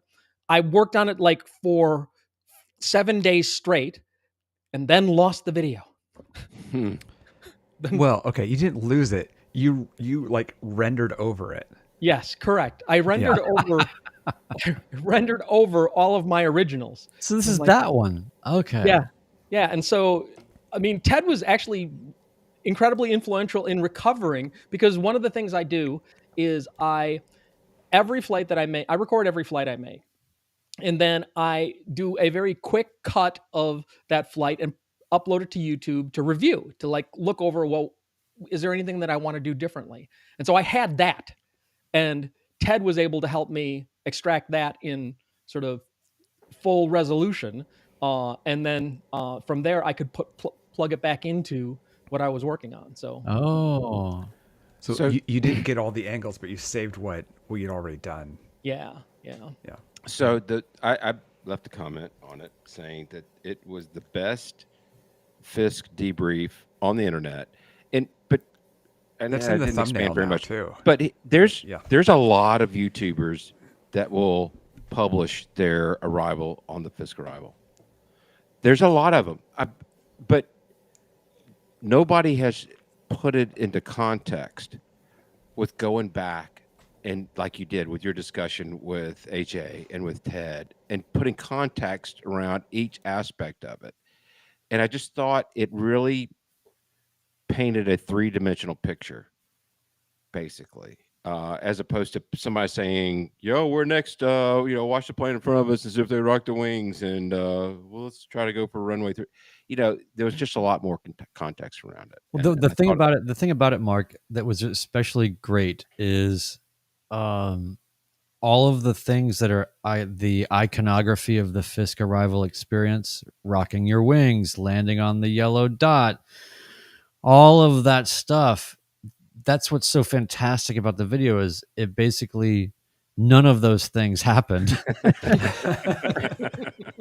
yet It was yet the you least had iconic flight ever. right, but that's what was so great is that all the things that are emblematic of the experience, in fact, what you did in this sort of outlay is to say, oh, those things are actually not important. And what you took home from the whole thing as being the greatest moment of pride about the whole thing was maintaining 1 mile or whatever it was, just being in trail responsibly, not by ground speed, by air speed, and just doing it right. Just have, and also it showed the prudence that you went through beforehand to practice, to know your numbers and to test your plane at that altitude and to make sure that, and I would imagine a lot of the stuff you've probably already done for your instrument work anyway, but you still just went and just made sure, like, this is how I'm going to be rolling for a while. So I just appreciated all that. And so Ted, your input was really great in the whole thing because you were sort of the, it meets all the sort of hero's journey things, right? Like Ted is sort of like this, mentor that comes along the way. He's not necessarily mentoring, he's just inspiring you and being there to do it and helping you check yourself. And the fact that he was kind of giving you the sort of, you can do this kind of thing. And you were just soundboarding with him and you guys were figuring out what's important and what's not important. It was actually just a really good story, irrespective of the Fisk arrival. It was somebody that's prepared. It's the classic tale, right? Of, I'm embarking on this thing and I'm leaving the known world into this new known world after going through this sort of transformative thing. It's really cool, man. Well, that happened entirely by accident. I did not plan that. Good. I did not go through and say, oh, the hero's tale. Let me figure out how to make that a part of the video. It was more like, I'm going to cut it here because that makes sense to me. That's it. Yeah. Right. Well, it's the archetype of story that your brain already understands anyway. So you were just, that's great. Well, thank you. It was fun. It was a fun video to make. And it's one of those things where, once I had the idea, I couldn't stop. I couldn't stop. I had to see it. I had to see what it looked like. You're creative. I'm sorry to tell you. Yeah. I saw about 12 drafts of the video in between and, with notes and as it progressed and I felt bad because I kind of volunteered you for this whole thing of let's do a debrief and now you have to stitch the video together. I'm going to give you raw video from my flight so you can use 2 seconds of it and you're going to have to make a whole story out of this whole thing. Yeah. So. Yeah. Well, actually that idea that you had of doing the debrief with AJ was like, oh, okay, I can do this. Okay. Now I understand how I can put this together because I think without that, it wouldn't have worked. Yeah. I think this video is going to, and maybe just within the midlife pilot community, but I do feel like it will inspire people who have been sitting on the bench, not wanting to jump into the Fisk approach or Fisk arrival to do so now. Well, I hope it doesn't inspire the wrong people to jump in because that could be bad. Well, look, I mean, they look and see the effort that you went into to actually read the NOTAM. And there was a lot of examples of people, not a lot. There was a few people that you could, I forget the tail number, but the guy that took off from the 01 taxiway. Romeo. Yep. Yeah. We don't have those people in the midlife pilot community. They just don't exist. So no, we're good here. But I am looking forward to the sequel of The Taxi. Oh, The Taxi is something else. I can't believe how long we taxied. How long was it? Well, it was so long. I mean, in actual time, it was, I think, 12 minutes. But oh, okay. But it felt a lot longer. And so I'm half tempted to just show the taxi and give commentary over the top of it. I kind of wanted to see that actually. Sort of like a director's cut piece or something, because it's you've gone through so much to get there, and you're talking about this insanely long taxi where you're eating a whole meal on the taxi or something. I honestly thought that you snack. I thought that you were saying that I thought the taxi was 45 minutes or something. Oh no. It felt like what about the departure? That's actually something I want to include in the next video too, is taxiing in and taxiing out. What about in the bathrooms and the urinals? With the departure for me, we were taxiing literally for, I think it was almost an hour. Oh, man. When Evan and I flew in. Yeah. Well, so I left at an odd time. I left on Tuesday night after the air show, so it was not super crazy crowded. Got it. Okay. I left Sunday morning. When I was just looking to see if I posted a video and I haven't, but when I departed Osh, it was trying to get out before the weather got even worse. And once I got to the taxiway, I basically just parked on the taxiway for a while because there was nobody else there.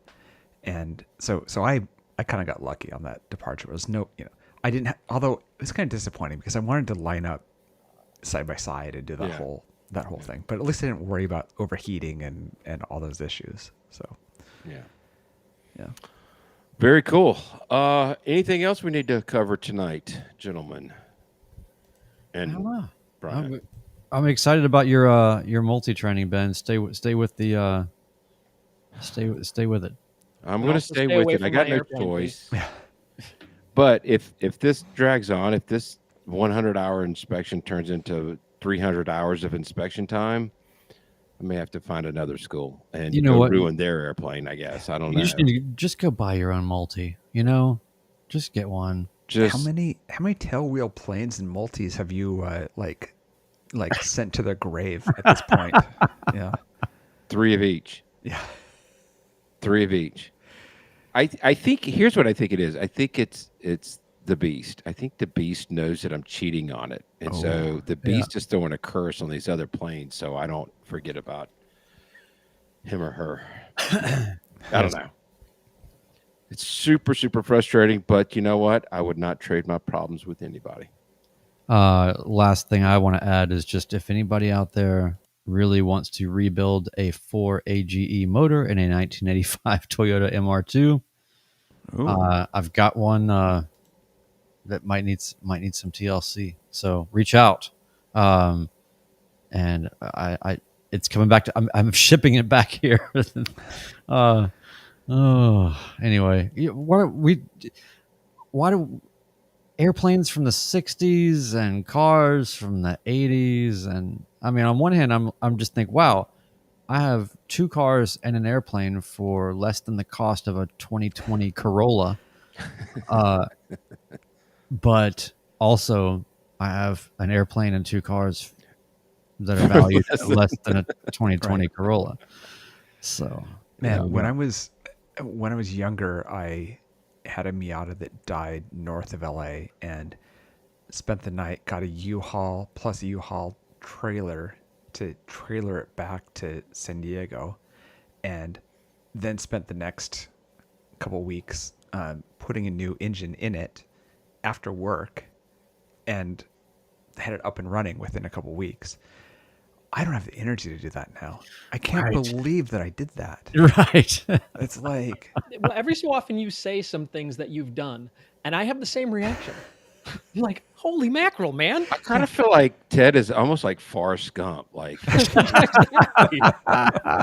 he's fought in wars and he's, run across America and he's climbed Mount Everest and he's... If you have a 90 or early 91 Miata, you have a short crank problem and you have to replace the engine. This is just a known thing. That's what she said. Exactly. Yeah. On that note. Hey, listen, we've had a great group in the chat tonight, and we want to thank everybody for joining us. If you want to watch us make asses of ourselves like we've done the last 2 episodes, you can join us at youtube.com/@midlifepilotpodcast. Monday nights, 8 p.m. is typically when that happens. Go to our website, midlifepilotpodcast.com. Check out the merch. We've got some great shirts in there, dad hats, koozies, you name it. Anything else, gentlemen, for the good of the order? 5-star review. Please leave us a 5-star review. Man, it really does help us out. Tonight's wisdom, we're going to stick with the IFR theme, if that's okay with y'all. Cleared for the approach, means it's time to make math panic look graceful. Signing off, episode 145 of the Midlife Pilot Podcast. Goodbye, everybody.